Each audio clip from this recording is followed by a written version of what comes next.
बताया जा रहा है कि इन सभी मस्जिदों से आतंकी संगठन हमास के लिए समर्थन भी जुटाया जा रहा था।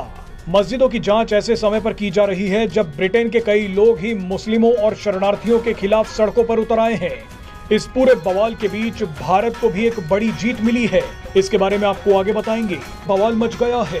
ब्रिटेन में हेट स्पीच यानी नफरत फैलाने के आरोप में 24 मस्जिदों को घेर लिया गया है। इन मस्जिदों की जांच की जा रही है।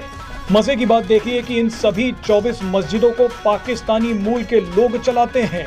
काफी समय से इन मस्जिदों के खिलाफ शिकायतें मिल रही थी। सभी मस्जिदें कई महीनों से निगरानी में थी। अब रिपोर्ट्स में दावा किया जा रहा है कि इन 24 मस्जिदों पर जो शक था वो सही निकला।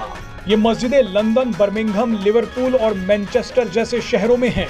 इन मस्जिदों से गैर मुस्लिमों के खिलाफ नफरत फैलाई जा रही थी, फतवे जारी किए जा रहे थे।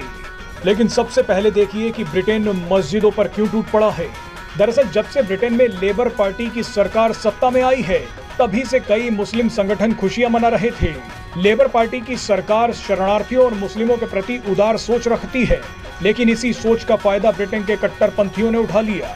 इन मस्जिदों में ऐसे मौलवियों को प्रचार करने के लिए बुलाया गया जिन्होंने इजराइल और यहूदियों के खिलाफ खूब जहर उगला।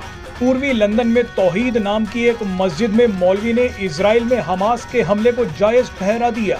लिवरपूल की एक मस्जिद में एक मौलवी ने कहा कि अगर 3 अरब मुस्लिम इजराइल पर चढ़ाई करें तो इजराइल का नामो निशान मिट जाएगा। ऐसी ही शिकायतें कई मस्जिदों के खिलाफ मिली। इसी कड़ी में बताया जा रहा है कि इजराइल ने ब्रिटेन को धमकी दी कि इन मस्जिदों के खिलाफ तुरंत एक्शन होना चाहिए।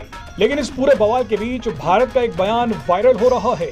दरअसल जब शेख हसीना बांग्लादेश से भागकर भारत आई थी तो उन्हें ब्रिटेन में ही जाना था, लेकिन अमेरिका और अपने ही देश के कुछ कट्टर इस्लामिक संगठनों के दबाव में ब्रिटेन ने शेख हसीना को अपने देश में एंट्री करने से ही रोक दिया। इसी वजह से आज भी शेख हसीना भारत में फंसी हुई हैं। ब्रिटेन के इस फैसले से भारत भी हैरान हो गया था। इसीलिए कुछ समय पहले भारत ने भी एक जबरदस्त दांव खेला।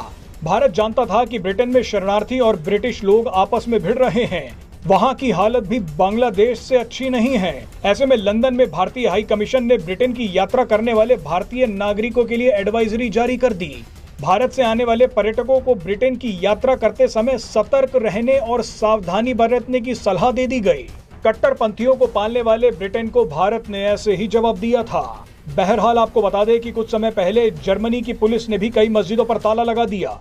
जर्मनी की सबसे बड़ी और सबसे पुरानी हैम्बर्ग मस्जिद को बंद कर दिया गया। जर्मन पुलिस का कहना था कि इस मस्जिद को शिया मुस्लिम ऑर्गेनाइजेशन चलाती है। और अब खबर सामने आई है कि ब्रिटिश सरकार मस्जिदों में घुस गई है। अब मस्जिदों की गतिविधियों और फंडिंग की जांच के आदेश दे दिए गए हैं।